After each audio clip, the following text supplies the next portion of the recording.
Et puis, vous pouvez aussi, si vous voulez, intensifier un peu ce contact avec votre respiration. Vous pouvez mettre la main sur le ventre, en dessous du nombril.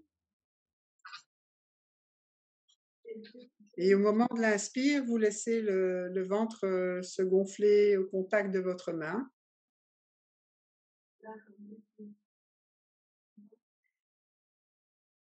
Et vous laissez l'expire venir à son rythme.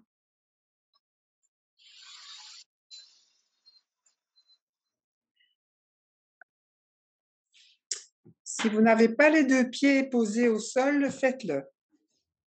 Déposez vos deux pieds à plat sur le sol. Mettez-vous confortablement sur une chaise avec le bassin et le dos éventuellement soutenu, mais ce n'est pas indispensable.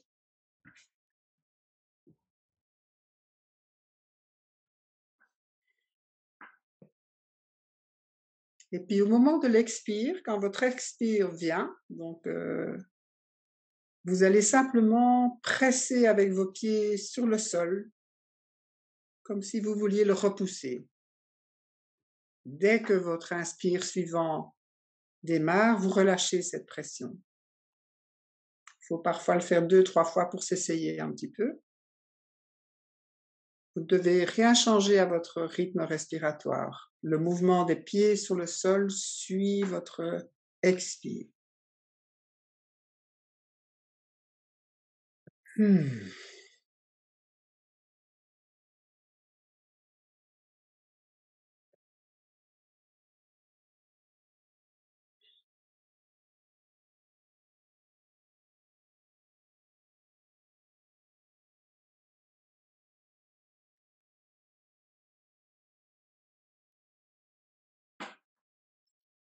Est-ce que vous arrivez à faire cette petite expérience de respiration?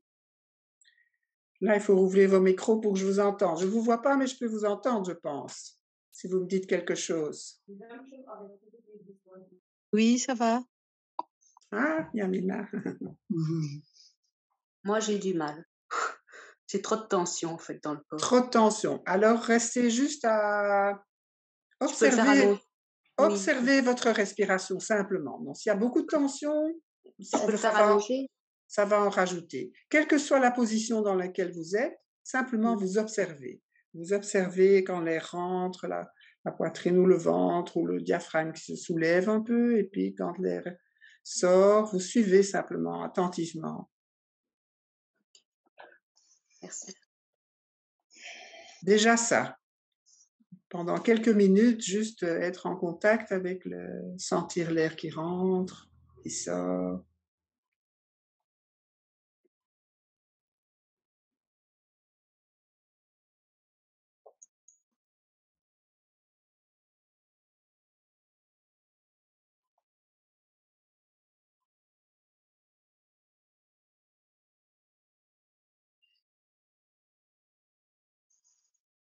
Et une fois que ça c'est fait, pour tout le monde aussi, vous pouvez poser les mains là où vous sentez la respiration, vous la sentez au plus fort, on va dire.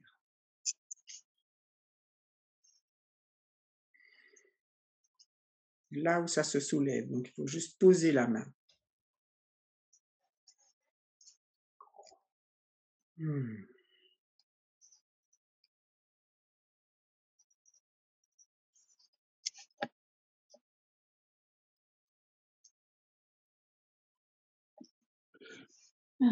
Il y en a une qui m'entend. Ok, ok. Peut-être, mais vous pouvez garder ça pour vous. Éventuellement, après, on peut en parler. Si vous avez observé que quelque chose s'est transformé en faisant ça, au niveau des sensations corporelles ou d'autres. Ok, bon, on s'initie. Bienvenue, bienvenue à tous et toutes. C'est un moment un peu émouvant pour moi puisque c'est mon tout premier webinaire et si je le fais, c'est aussi en lien avec un projet, des projets de formation pour professionnels, formation à la méthode TRE, donc des formations psychocorporelles qui sont organisés par une ASBL qui s'appelle Soma Vibrance. C'est sans doute par le site ou par une annonce de Soma Vibrance que vous êtes ici ce soir. Donc, c'est en même temps aussi la première sortie officielle de cette association, bien qu'elle existait déjà auparavant sous le nom de Somapsy et organise des formations déjà depuis une dizaine d'années.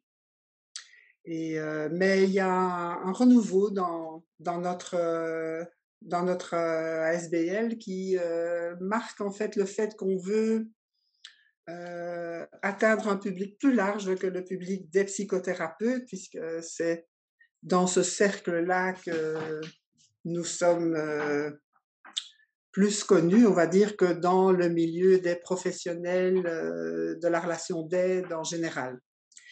Et donc, ce webinaire est une première étape pour nous faire connaître et puis prendre contact aussi avec vous, avec tout ce public qui, je pense, pourrait bénéficier de notre expérience d'analyse bioénergétique. Donc, c'est une forme de thérapie psychocorporelle qui est ma formation de base. Je vais d'abord vous dire que donc il est maintenant 8h moins 10. Nous n'avons que 5 minutes de retard sur le début de cette présentation. Je vais d'abord commencer par vous dire qui je suis et puis l'intégration psychocorporelle, qui est le titre de ce webinaire. Qu'est-ce que c'est? Ça me prendra un certain temps pour vous expliquer qu'est-ce que c'est, pour vous dire qu'au centre de cette intégration psychocorporelle, il y a le phénomène des émotions, qui est l'élément clé et qui est le domaine dans lequel l'analyse bioénergétique, on va dire, a une expérience considérable et dont nous voulons faire profiter d'autres autour de nous. Et puis, donc ça, c'est qu'est-ce que c'est? Et puis, deuxième question, pourquoi, si vous n'êtes pas thérapeute ou si vous êtes thérapeute d'une autre forme de thérapie ou assistant social, aidant, ostéopathe, kiné, que vous ayez une pratique corporelle ou non, qu'est-ce que toutes ces connaissances pourraient vous apporter? Et puis enfin, comment? Comment? Donc il y a quoi, pourquoi, comment? Et voilà, ce sera la fin de cette présentation qui va durer normalement jusque 9h. Et non, pardon, excusez-moi, jusqu'à 8h30 et puis de 8h30 à 9h, on va rouvrir l'écran pour que je puisse communiquer directement avec vous, répondre aux questions, avoir des dialogues, parce que sûrement que certaines informations que je vais vous transmettre demandent un peu d'intégration, demandent un peu peut-être, pose questions. Je ne sais pas dans quelle mesure vous êtes familier ou non. Donc, en parallèle à la formation à l'analyse bioénergétique ou à cette formation destinée à des aidants professionnels de la relation d'aide, il y a aussi la formation à la méthode TRE, donc, qui veut dire exercice de réduction de tension et de traumatisme. Ce n'est pas une psychothérapie, c'est une méthode vraiment à part qui pourrait aussi vous intéresser, mais bon, ce n'est pas le sujet vraiment de ce soir, même si, je vais vous le dire, la méthode TRE est aussi une méthode, on va dire, qui permet ou de restaurer ou d'approfondir l'intégration psychocorporelle personnelle dont nous avons besoin pour nous-mêmes et aussi pour le métier que nous exerçons. Alors, qui je suis? Je suis Violaine de Clercq, ça le nom vous connaissez. Alors, je suis psychologue et je suis bruxelloise. J'ai fait mes études de psychologie à l'Université libre de Bruxelles. Et j'ai vécu lors de ces études un traumatisme de jeunesse qui m'a énormément bousculée. Je pense que c'est un des événements majeurs, on va dire, de ma vie, mais c'est pas le seul. Il y en a eu d'autres après, d'autres avant.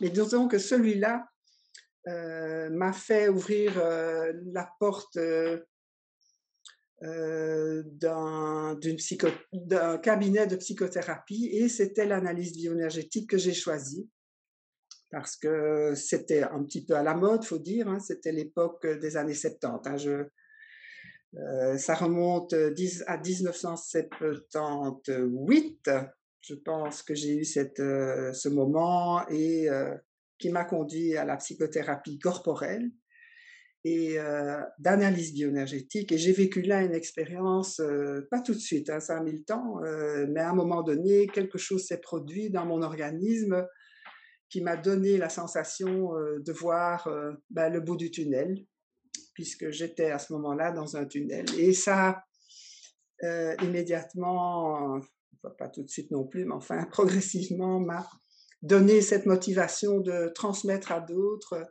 ce que j'avais reçu. Et c'est comme ça que je suis devenue psychothérapeute en analyse bioénergétique et j'ai poursuivi une voie naturelle. Je pense que j'ai toujours été passionnée par transmettre et l'enseignement. Je suis devenue formatrice. Je suis formatrice internationale en analyse bioénergétique et puis après, c'est la méthode TRE qui m'a intéressée. Plus récemment, je suis aussi formatrice dans ce domaine-là. En parallèle, je suis aussi féministe et j'ai travaillé pendant 43 ans dans un centre de planning familial qui s'appelle Aimer à l'ULB, sur le campus de l'ULB. Donc, j'ai passé de nombreuses années de ma vie à aller à la rencontre de jeunes, faire l'éducation sexuelle et me mobiliser pour cette répression de la sexualité qui a quand même fait beaucoup de dégâts et qui continue à en faire. Mais bon, je ne vais pas m'étendre sur ça, mais voilà, c'est juste pour que vous ayez quelques petites idées sur qui je suis. Alors, je vais entamer la première question de ce webinaire, c'est l'intégration psychocorporelle, c'est quoi? Alors en fait, c'est une façon moderne de nommer le lien corps-esprit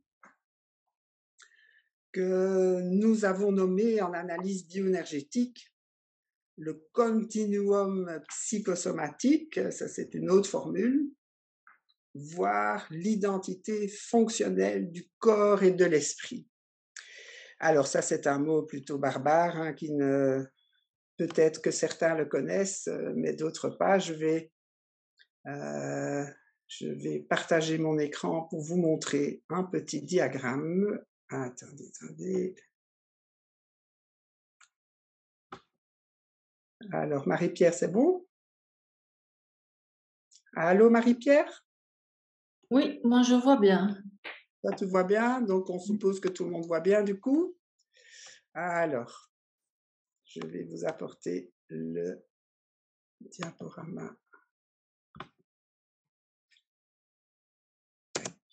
Hop, il me reprend depuis le début. OK. Voilà Alexander Lowen, fondateur de l'analyse bioénergétique. En fait, il exprime, vous voyez la phrase, nous sommes notre corps, où elle n'est pas encore apparue. Voilà, nous sommes notre corps est une autre façon de nommer, de parler de l'intégrité psychocorporelle. C'est-à-dire que plutôt que cette vue que nous avons encore, que nous utilisons comme un instrument, bien que par moment nous pouvons l'utiliser comme un instrument, à un autre niveau de notre être, nous sommes notre corps. Notre corps, c'est nous-mêmes. Il n'y a pas de hiatus. C'est de ça que parle l'intégration psychocorporelle. Donc, l'unité fonctionnelle du corps et de l'esprit. Voilà un petit diagramme qui représente ce dont on parle, c'est-à-dire qu'à un certain niveau, on peut séparer le mental et le corps, la perception physique, les pensées, les représentations, les images, et à un autre niveau de nous-mêmes, corps et esprit sont indissociables. Alors, je ne sais pas si on voit ma petite flèche. Vous la voyez, la petite flèche? Marie-Pierre, tu la vois? Oui, oui, oui. Ouais, comme ça, je sais. Alors, vous voyez ici qu'il y a une zone, ici, commune, hein, comme si perception, le corps et le mental étaient 2 versants de la même pièce, on va dire.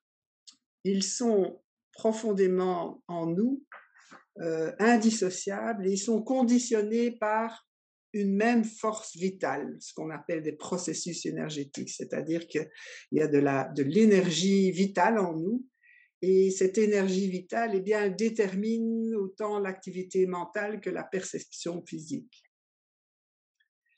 Par exemple, quand on va dire que quelqu'un, quand on parle de dépression, pour donner un exemple, l'état dépressif, c'est un état mental dans lequel il y a des idées noires, il y a des représentations négatives de soi-même, il y a une espèce de à quoi bon, il y a une perte de sens, il y a une sorte d'effondrement intérieur. Et quand on examine le corps, il y a très peu de respiration, on sous-respire en fait. Les personnes déprimées sont presque, oui, sont en sous-régime respiratoire, ce qui veut dire qu'ils réduisent en fait leur métabolisme et que, on va dire, cette diminution de la respiration entraîne aussi la dépression et vice-versa. Donc il y a vraiment un lien, l'un influence l'autre profondément. Je ne sais pas quelle est la première. Ah oui, bon, je vais rester là-dessus. Alors, toujours pour cette intégrité psychocorporelle, euh, la part de nous-mêmes, de nos expériences d'être humain dans lequel corps et esprit ne peuvent pas se distinguer sont les expériences émotionnelles, affectives.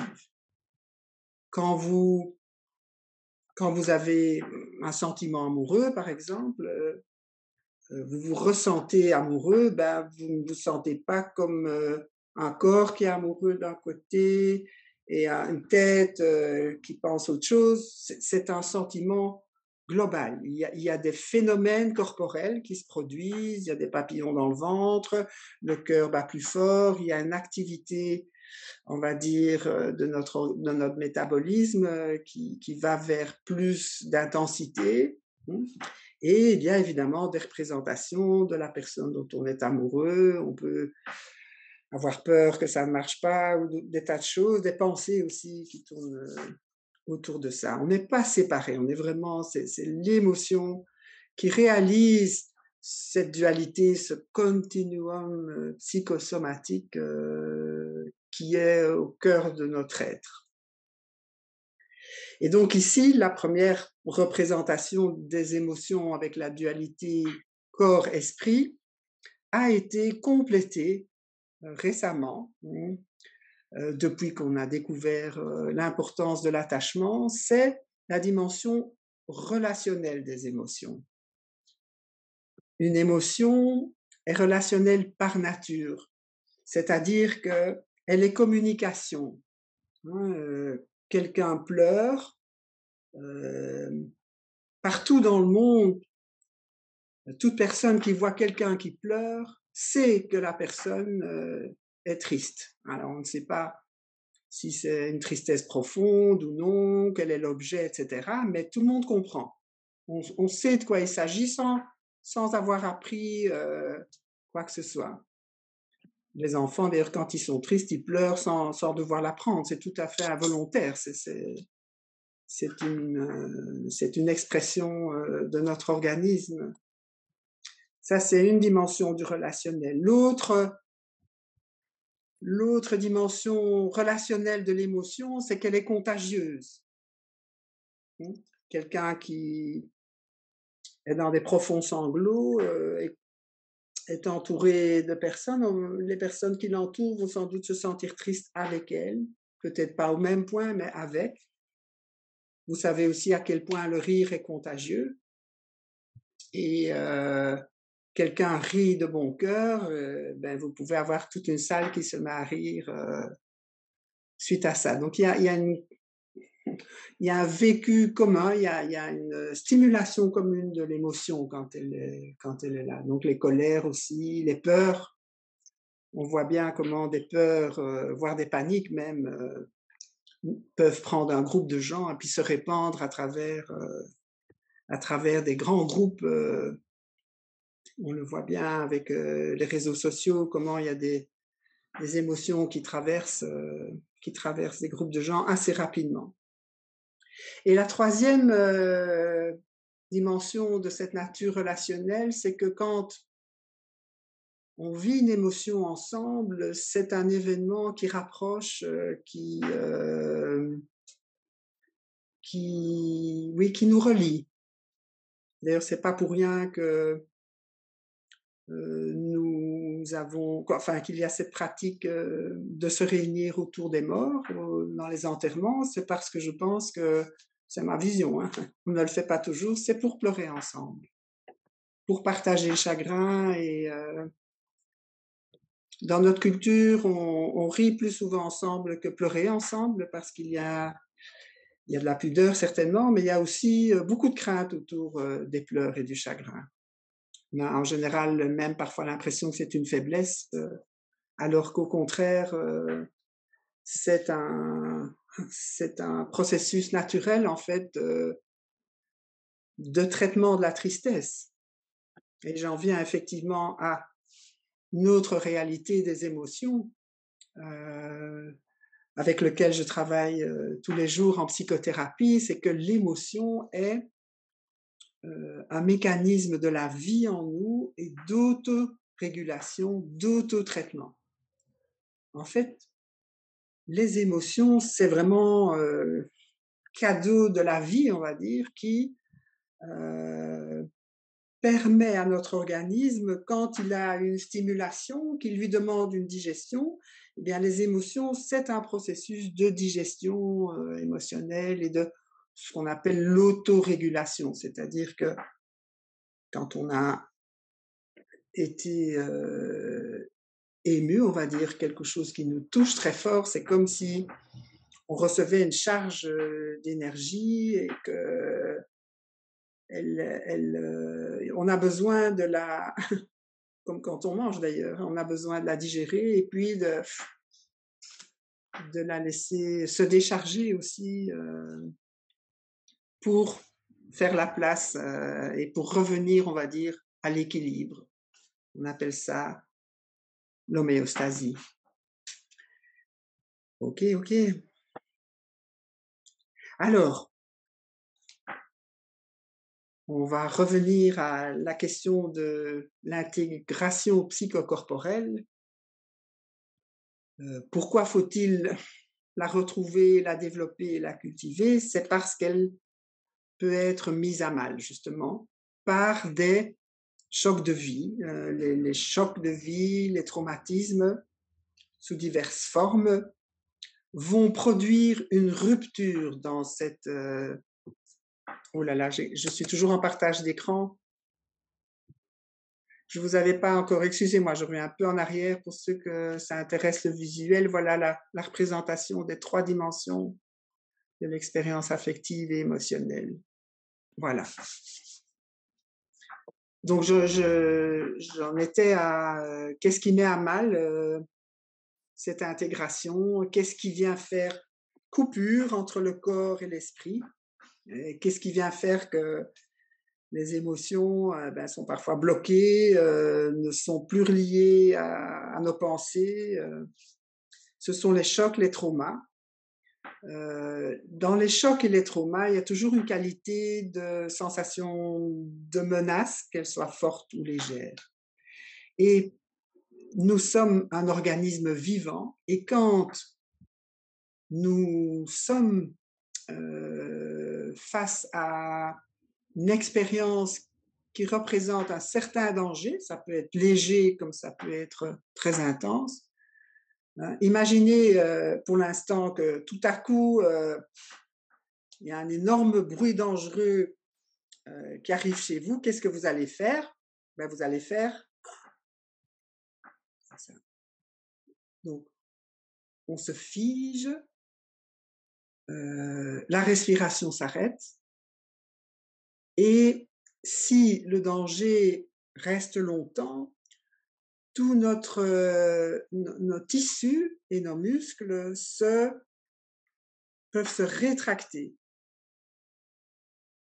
Et normalement, une fois que le danger est passé, l'émotion venant et nous permettant de revenir à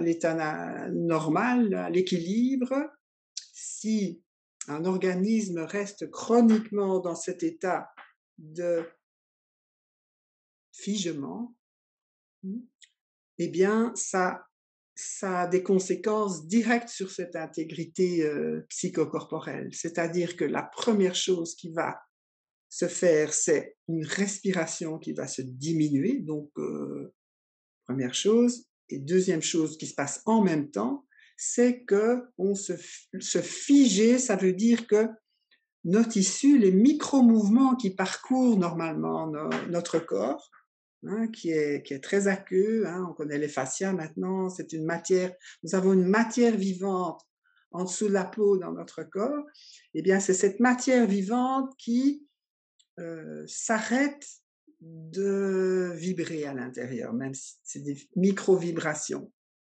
comme on dit, se figer. Et à cause de ça, on perd progressivement et parfois très profondément les sensations du corps. Donc il y a une rupture qui s'opère parce que pour sentir son corps, il faut qu'il y ait ces mouvements intérieurs. Ces micro-mouvements nous font sentir toutes ces petites différences qui font qu'on se sent vivant, on sent toutes les parties, on peut sentir toutes les parties du corps. Si c'est figé, et si c'est figé, au plus ça dure et au plus c'est profond, au plus on perd la sensation du corps et on devient une tête coupée du corps qui, lui, n'est plus du tout un corps qui est ressenti comme je suis mon corps, mais plutôt j'ai un corps, je le fais fonctionner. Je n'entends plus les limites, évidemment, puisque les limites, travailler beaucoup, la fatigue, il y a des tas d'éléments où nos limites nous sont, on en est informé grâce aux sensations du corps. Mais quand on est coupé du corps, on perd le contact avec tous ces éléments qui nous avertissent de nos limites.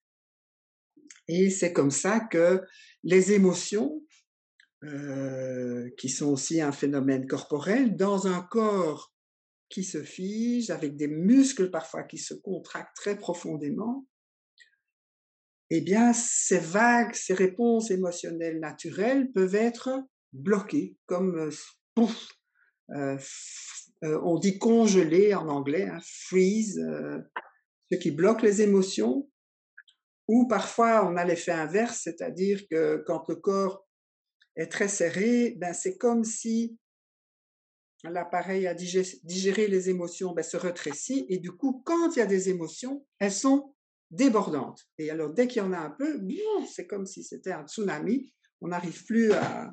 Donc, il y a ces deux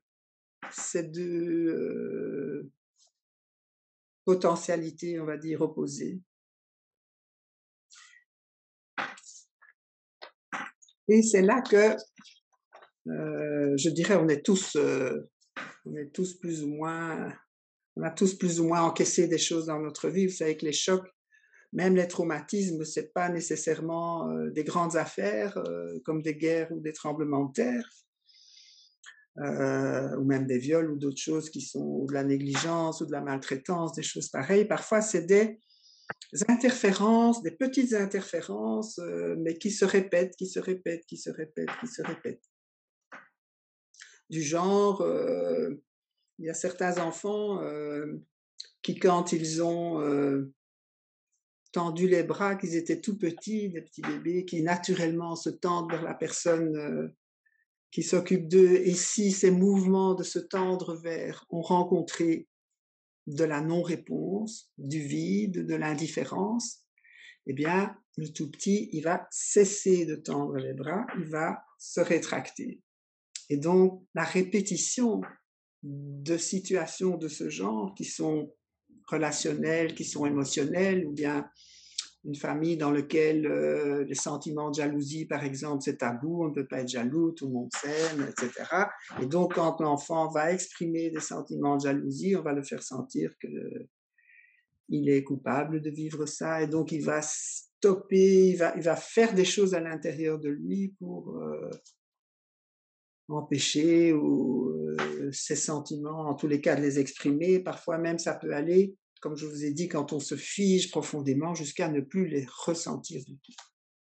Alors, en analyse bioénergétique, on a, c'est un peu notre spécialité de faire des traitements de ce genre de problématiques, hein, donc où il y a eu des conditions continues, des chocs, des traumatismes, mais aussi ces interférences, on va dire, comme de l'abandon, comme du rejet, comme la trahison. 3 dimensions de la thérapie en analyse bioénergétique. Donc ça, c'est vraiment en quelques secondes.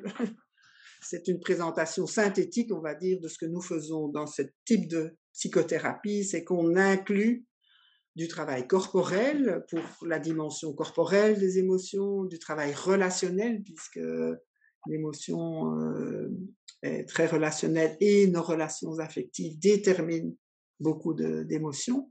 Et puis nous avons du travail qu'on appelle transférentiel, c'est-à-dire un travail qui permet à la personne de réaliser des conflits internes, des projections sur les autres qui ont à voir avec leur histoire. Donc ça, je brosse un tableau très rapide parce que c'est pas le sujet de ce soir.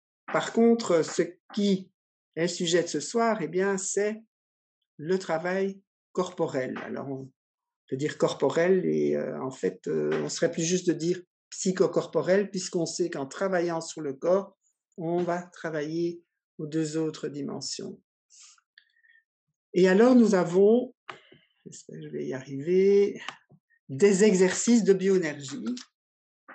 Je ne sais pas si certains les connaissent. Voilà celle dite de l'arc inversé, hein, donc qui permet de développer un contact à travers le bas du corps, les jambes, un contact énergétique avec le sol qui est comme une espèce de prise de terre qui nous permet d'ailleurs de mieux contenir les émotions et qui, quand elle est défaillante, fait qu'on ne se sent pas en sécurité dans son propre corps, comme si on n'avait pas de sol, pas de lien avec un sol en soi. Alors voilà la position dite de l'arc. Le personnage que vous voyez est la femme d'Alexander Lowen et ce sont des images qui ont été reprises d'un livre, donc des dessins, mais qui sont faites sur modèle vivant. Donc la position de l'arc étire tout l'avant du corps ici et permet un certain travail pour restaurer l'intégrité psychocorporelle. Et voilà un des instruments qui est relativement parfois plus connu, qui permet, hein, je vous l'ai dit, la respiration se bloque ou se réduit parfois chroniquement depuis tellement longtemps que grâce à ce tabouret sur lequel on se met à la renverse, comme vous voyez là, ça étire tous les muscles impliqués dans la respiration, ça étire même la nuque, la tête, et ça permet de faire lâcher. La stratégie, si vous voulez, c'est en étirant la musculature, c'est de faire lâcher ces crispations chroniques qui empêchent de respirer de façon plus profonde et plus naturelle aussi.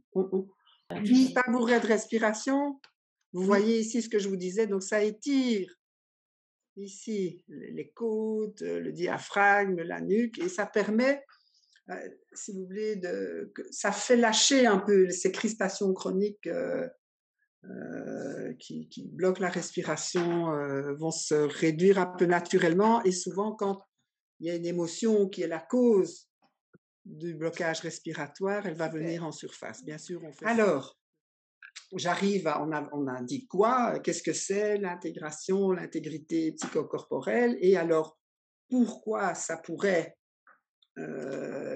bénéficier, on va dire, de ces connaissances et même de ces outils que nous avons en bioénergie? sans faire une formation à la psychothérapie en analyse bioénergétique. Pourquoi? Des aidants de toutes sortes, corporels, verbaux.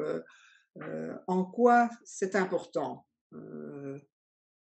pour vous si vous êtes dans ce cas-là? Alors, vous l'avez compris que la façon, ce qui se perd quand on est coupé, quand il y a une rupture dans cette intégrité, intégration psychocorporelle, c'est souvent le corps et les émotions qui sont soit réduits au silence ou bien qui sont perturbés, qui ne peuvent pas fonctionner normalement comme on en a besoin dans une vie. Et donc, être relié à son corps et à ses émotions, c'est la voie, on va dire, une voie qui est essentielle et qui a été fort développée en analyse bioénergétique. Mais vous savez que faire du yoga, faire d'autres pratiques corporelles permet aussi de se relier à son corps. Et c'est pour ça d'ailleurs que le yoga, comme d'autres pratiques, eh bien, fait du bien, nous fait aller mieux, permet de maintenir, voire de retrouver une sensation du corps. Maintenant, c'est un type de pratique qui ne qui n'a pas cet aspect de travailler sur les émotions. Alors, en bioénergie, c'est être relié à son corps et à ses émotions. Donc, le travail corporel de bioénergie, comme il défait les crispations chroniques qui empêchent ou de ressentir, ou qui empêchent d'exprimer les émotions, ou qui les empêchent de les contenir, ça, c'est spécifique à ce que nous faisons. Et donc, ce en quoi ça pourrait aider des aidants, eh bien, c'est le fait que si, en se reliant plus à son corps et à ses émotions, eh bien, vous savez que dans une relation, on sait ça aujourd'hui par l'apport des neurosciences et des recherches, que le non-verbal, donc ce qui se passe au-delà des mots, est déterminant pour, pour la dynamique relationnelle. Je pourrais, par exemple, vous dire bienvenue, je suis très content de vous recevoir aujourd'hui, je suis tout en affaires. Vous voyez bien que mon visage, toute mon énergie est figée. Vous n'allez pas vous sentir très bienvenue malgré que mes mots semblent vouloir accueillir. Donc, c'est des choses qu'on sait maintenant. Je pense que pour beaucoup d'entre vous, je ne vous apprends rien, mais on sous-estime parfois l'importance de cette réalité-là. Et que notre non-verbal, le fait d'être enraciné dans son corps, dans ses émotions, d'être enraciné, comme on dit, eh bien, ce sont des signaux de sécurité pour les autres. Et donc, donner des signaux tout à fait infraconscients de sécurité, eh bien, ça va vous permettre, qu'on soit ostéopathe, qu'on soit kiné, qu'on soit éducateur, à améliorer le travail qu'on fait, rien que ça. La deuxième chose, c'est que ça va renforcer une posture professionnelle, dans le sens où, quand on est relié à ses émotions, c'est un peu, on va dire, les tripes, hein. On a une présence qui ouvre aussi à la confiance. Je pense que l'autre personne, quand elle sent qu'une personne parle de sa tête de façon très, très intellectuelle ou en étant reliée à du ressenti, eh bien, ça va déterminer la confiance et l'ouverture aussi pour parler de soi. Certaines personnes reçoivent souvent beaucoup de confidences à gauche, à droite. Je pense que c'est parce qu'ils ont cette type de présence-là qui est profondément liée.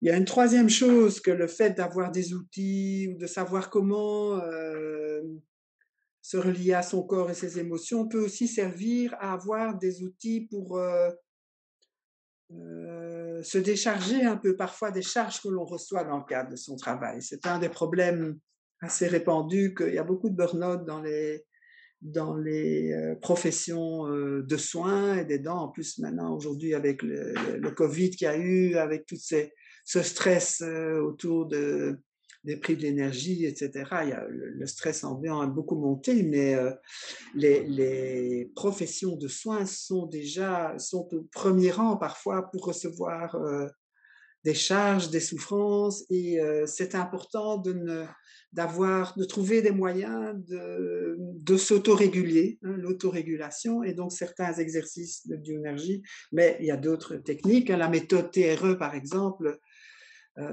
est une méthode merveilleuse pour retrouver l'homéostasie, hein, les tremblements. Nous sommes des mammifères, nous avons la capacité de trembler pour décharger le stress, hein, comme les animaux le font. Et il y a moyen d'apprendre à activer ce réflexe inné qui est en nous pour décharger les surplus. Et donc, c'est une méthode d'autorégulation qui peut vous donner l'impression en une demi-heure d'avoir passé un petit week-end à la mer pour souffler, alors qu'on n'a pas toujours le temps de faire ça, ni l'énergie, ni l'argent.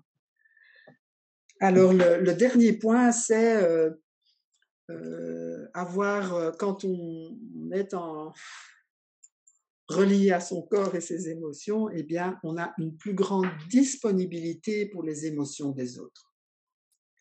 Et ça, c'est important aussi quand on est soignant. Moi, j'ai souvent dans ma patientèle des témoignages de mes patients qui vont chez l'ostéopathe, chez fasciathérapeute, ils vont faire du massage, et dans ces pratiques très corporelles, le fait d'être touché d'une façon ou d'une autre, parfois, eh bien, fait revenir à la surface des émotions.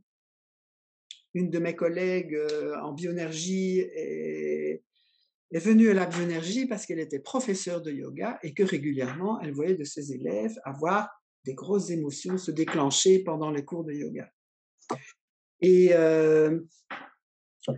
savoir que ces phénomènes se passent et être sécure et tranquille sur qu'est-ce qu'il faut faire. Je pense qu'il ne faut pas, on ne demande pas à des aidants de faire un travail émotionnel, mais quand l'émotion est là, être tranquille avec ça pour simplement laisser couler la rivière, on va dire, mais rester présent, pour que ce processus qui s'est déclenché puisse se produire jusqu'à un retour au calme, c'est très important. Mais pour ça, il faut pas être trop effrayé de ce qui se passe, pas non plus se charger de toute la misère du monde et penser que la personne souffre, il faut arrêter ce qui se passe parce qu'on a mal fait quelque chose. Enfin voilà. Et aussi, ne pas non plus se laisser prendre par des besoins qui iraient au-delà, et pouvoir tranquillement aussi mettre les limites. Voilà, donc ça c'est tout un être plus à l'aise avec la gestion des émotions. Donc ça, c'est le pourquoi. Et puis le comment. Soma Vibrance veut être un lieu qui offre à des professionnels. Alors nous offrons ici une formation en 2 ans, mais ça c'est voilà pour ceux qui ont les moyens et que ça intéresse d'approfondir leur propre intégration psychocorporelle. Ce sera donc aussi des traversées émotionnelles, les outils, etc. Mais il y a aussi des ateliers de pratique d'analyse bioénergétique dès samedi matin. Nous en organisons d'ailleurs un porte ouverte. Je pense que c'est le 2 ou le 3 décembre, Marie-Pierre. L'atelier découverte? Oui, c'est le 3 décembre, Le 3 samedi décembre, matin. voilà. Donc je mélange un peu, je Et n'avais pas en tête exactement. Il existe aussi en analyse bioénergétique ce qu'on appelle les classes d'exercices. Pour l'instant, il y a un groupe de praticiens en bioénergie qui a décidé de relancer des classes d'exercices de bioénergie. Donc, c'est des séances d'1 heure et demie en soirée. On fait en général une série entre 5 et 8 séances à la suite l'une de l'autre pour pratiquer pour soi et vivre cette expérience de se reconnecter profondément, cœur, âme et corps.